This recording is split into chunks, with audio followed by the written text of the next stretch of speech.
Isang sako na naglalaman umano ng mga buto ng tao ang natagpuan sa barangay San Nicolas, Irigas City, Camarines Sur kahapon, Agosto 6. Ayon kay Police Lieutenant Colonel Jeric Don Sadja, hepe ng Irigas City Police Station, isang residente ang nakakita sa sako at agad na nagpaalam sa kanila matapos na maberipika. I-turn over naman ang mga buto sa Provincial Forensic Unit ng Camarines Sur Police Provincial Office para i-examine. So, nagresponde ang ating kapulisan at nakuha itong mga pinaniniwalaan or suspected human bones.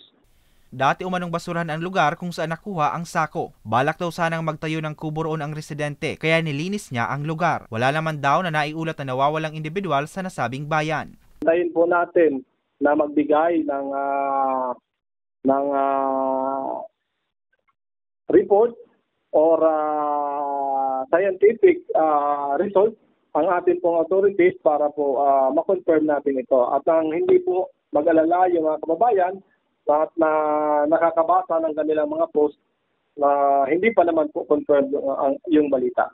Sa ngayon, hinihintay pa ng otoridad ang resulta ng eksaminasyon. Para sa mga balitang Tatak Bicol, Hercules Barbacena.